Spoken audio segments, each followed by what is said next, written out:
கோலிவுட் திரையுலகம் எப்போதும் பரபரப்புக்கும் புதிய செய்திகளுக்கும் பஞ்சமில்லாதது. சமீப காலமாக நடிகர் தனுஷ் தனது குபேரா படத்தின் வெற்றிக்குப் பிறகு தொடர்ந்து செய்திகளில் இடம் பிடித்து வருகிறார். அவரது படங்களின் வரிசையும் சக நடிகர் தளபதி விஜய்க்கு அவர் செய்த ஒரு நெகிழ்ச்சியான செயலும் அனைவரின் கவனத்தையும் ஈர்த்துள்ளன. தளபதி விஜய்யின் கடைசி படமான ஜனநாயகன் படக்குழுவினருக்கு தனுஷ் ஒரு மகத்தான உதவியை செய்துள்ளார். தனது சொந்த படத்திற்காக பிரம்மாண்டமாக அமைக்கப்பட்ட ஒரு செட்டை விஜய் படத்திற்காக பயன்படுத்த அனுமதித்துள்ளார். இந்த செட் தனுஷின் குழுவினரால் 4 கோடி ரூபாய்க்கும் அதிகமான செலவில் கட்டப்பட்டது. இந்த செட்டை விஜய் படத்திற்காக தானாக முன்வந்து விட்டுக் கொடுத்தது திரையுலகில் பெரும் பாராட்டை பெற்றுள்ளது. குறிப்பாக விஜய் தனது நடிப்பு வாழ்க்கையை முடித்துக்கொண்டு அரசியலில் முழு கவனம் செலுத்த முடிவெடுத்துள்ள நிலையில் தனுஷின் இந்த செயல் மேலும் முக்கியத்துவம் பெறுகிறது. திரைத்துறையினர் மற்றும் ரசிகர்கள் என அனைவரும் தனுஷின் இந்த செயலை வெகுவாக பாராட்டி வருகின்றனர். இது திரையுலகில் நிலவும் ஆரோக்கியமான உறவுகளுக்கு ஒரு சிறந்த எடுத்துக்காட்டாக அமைந்துள்ளது. தளபதி விஜய் ஜனநாயகன் படத்துடன் தனது நடிப்பு வாழ்க்கையை நிறைவு செய்துள்ளார். இனி அவர் முழுமையாக அரசியலில் ஈடுபடவுள்ளார். ஜனநாயகன் படத்திற்காக விஜய் 225 கோடி ரூபாய் சம்பளம் பெற்றதாக தகவல்கள் தெரிவிக்கின்றன.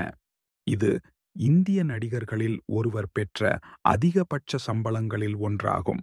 விஜய் தனது அரசியல் பயணத்தை தொடங்குவதற்கு முன் தனது ரசிகர்களுக்கு ஒரு பிரம்மாண்டமான பிரியாவிடையை இந்த படத்தின் மூலம் கொடுத்துள்ளார்.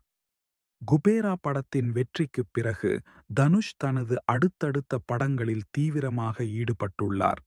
ஆனந்த் எல். ராய் இயக்கத்தில் உருவாகும் தனது அடுத்த இந்தி படமான தேரே இஷ்க் மே படப்பிடிப்பை அவர் முடித்துள்ளார். சமீபத்தில் இந்த படத்தின் படப்பிடிப்பு நிறைவு விழாவில் தனுஷ் மிருனாள் தாக்கூர் மற்றும் கிருத்தி சனோன் ஆகியோருடன் இணைந்து கொண்டாடினார். இந்த விழா புகைப்படங்கள் ஒரு பெரிய இந்தி படத்தின் வெளியீட்டை குறிப்பதாக தெரிகிறது.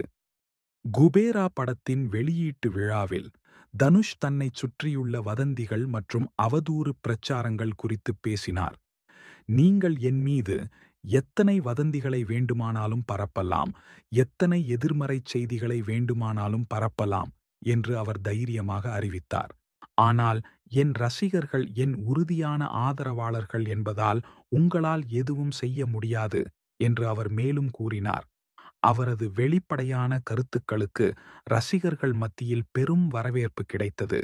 இது அழுத்தமான சூழ்நிலைகளிலும் அவர் உறுதியாக நிற்கும் தன்மையை உறுதிப்படுத்தியது. குபேரா படத்திற்குப் பிறகு தனுஷின் அடுத்த படங்கள் தேரே இஷ்க் மே மற்றும் இட்லி கடை ஆகும். தீரன் பட இயக்குனர் எச். வினோத்துடன் ஒரு சாத்தியமான கூட்டணி குறித்தும் பெரும் எதிர்பார்ப்பு நிலவுகிறது. தனுஷ் பிராந்திய மற்றும் பாலிவுட் தயாரிப்புகளில் தொடர்ந்து தன்னை ஒரு பல்துறை மற்றும் லாபகரமான நடிகராக நிலைநிறுத்தி வருகிறார். அவரது அடுத்தடுத்த படங்களுக்கான எதிர்பார்ப்பு ரசிகர்கள் மத்தியில் அதிகரித்துள்ளது. தனுஷ் மற்றும் விஜய் போன்ற நட்சத்திரங்கள் தங்கள் தனிப்பட்ட மற்றும் தொழில்முறை வாழ்க்கையில் புதிய அத்தியாயங்களை தொடங்குகின்றனர். இது இந்திய திரையுலகின் பரிணாம வளர்ச்சியை பிரதிபலிக்கிறது.